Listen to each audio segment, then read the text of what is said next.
इस वीडियो में बात करेंगे कि क्या हमारी ज़िंदगी सुन्नत नबवी सल्लल्लाहु अलैहि वसल्लम के मुताबिक गुजर रही है या नहीं। आज तक जितने भी अंबिया कराम अलैहिस्सलाम इस दुनिया में तशरीफ़ लाए, उनकी ज़िंदगियाँ तमाम इंसानों के लिए मशले राह हैं, मगर मिसाली और काबिल तक़लीद ज़िंदगी जो तमाम शोबा ज़िंदगी पर मुहित है, वो सिर्फ़ और सिर्फ नबी आखिरुल ज़मां सैयदना मोहम्मद सल्लल्लाहु अलैहि वसल्लम की पाकीज़ा और मुबारक ज़िंदगी है। जिन लोगों ने आप सल्लल्लाहु अलैहि वसल्लम के बाद आप सल्लल्लाहु अलैहि वसल्लम के निज़ाम हयात को अपनाया, तो वो दुनिया और आखिरत में कामयाब और कामरान हुए, और जिन्होंने इस निज़ाम को पसे पुश्त डाल दिया, वो लोग तो हमारे सामने हैं जो हर तरह की ज़रूरत के लिए गैर मुस्लिमों के हाथों की तरफ देखते हैं। मोअज़्ज़िज़ नाज़रीन ग्राम, आज अगर मुसलमान कौम तबाही और बर्बादी की तरफ गामज़ान है, तो इसकी सबसे बड़ी और अहम वजह एक ही है, और वो है सुन्नत नबवी सल्लल्लाहु अलैहि वसल्लम से दूरी। लोगों ने खुद को मुख्तलिफ फ़िरक़ों में बांट लिया और उसी को अपनी पहचान बना लिया। लेकिन एक बात जो हमेशा मेरे जहन में रहती है कि लोग ये क्यों नहीं कहते कि हम सब मुसलमान हैं, क्योंकि नबी करीम सल्लल्लाहु अलैहि वसल्लम का कोई फ़िरका नहीं था, वो भी तो मुसलमान थे और उनका दीन इस्लाम था। फिर हम क्यों फ़िरक़ों में बंटकर एक दूसरे से नफ़रत करने लगे हैं। हमारा दीन इस्लाम एक मुकम्मल ज़ाब्ता हयात है और आप सल्लल्लाहु अलैहि वसल्लम की सुन्नत हमारे लिए अच्छा नमूना है। तो क्यों ना हम कुरान और सुन्नत नबवी के मुताबिक चलकर ठीक हो जाएं? क्यों ना हम तमाम फ़िरक़ों और ग्रोहों को छोड़कर सच्चे मुसलमान हो जाएं? क्योंकि इसी में दुनिया और आखिरत की कामयाबी है। नाज़रीन ग्राम, इस अफरा तफरी के दौर में जब हर इंसान सुकून की तलाश में मारा फिर रहा है, वो सुकून के लिए हर बुरे से बुरा तरीका अपनाने को तैयार है। अक्सर लोग तो ये कहते हैं कि मौसीकी रूह की ग़ज़ा है, जबकि रूह की ग़ज़ा तो सिर्फ अल्लाह पाक का जिक्र है।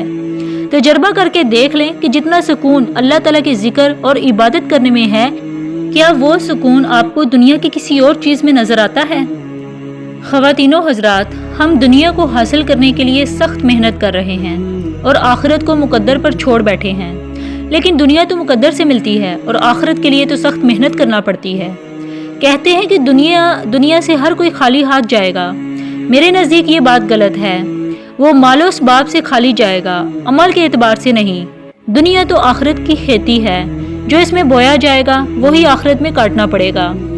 आखिरत की ज़िंदगी में तो सिर्फ फैसला होगा कि हम दुनिया से क्या लाए हैं। अगर नेक अमाल लेकर जाएंगे तो कामयाब हो जाएंगे, और अगर खाली हाथ जाएंगे तो वहाँ भी खाली हाथ ही रहेंगे और सज़ा हमारी मुकद्दर बन जाएगी। मिसाल के तौर पर अगर हम अपने बच्चों को स्कूल का होमवर्क तो बहुत तवज्जो से करवाते हैं, ट्यूशन भेजते हैं ताकि हमारे बच्चे कामयाब हों और इनके उस्ताज़ा उनको सज़ा न दें। प्यारे इस्लामी भाइयों और मेरी बहनों, वो होमवर्क जो हमारे मालिक ने हमें दिया है, इस पर तो हम कोई तवज्जो नहीं देते और ना ही इसके लिए ट्यूशन लेते हैं। क्या इस मालिक या उस्ताद का हमें खौफ नहीं है कि अगर हम वहाँ कामयाब ना हुए तो ज़िल्लत और नाकामी हमारा मुकद्दर बन जाएगी।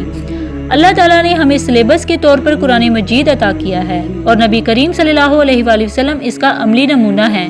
अगर हम इस पर अमल करेंगे तो हमारा मालिक हमें इनाम के तौर पर जन्नत में दाखिल करेगा, वरना दुनिया में ऐश करने की सूरत में हमारा ठिकाना सिर्फ जहन्नम होगा, और जहन्नम क्या ही बुरा ठिकाना है।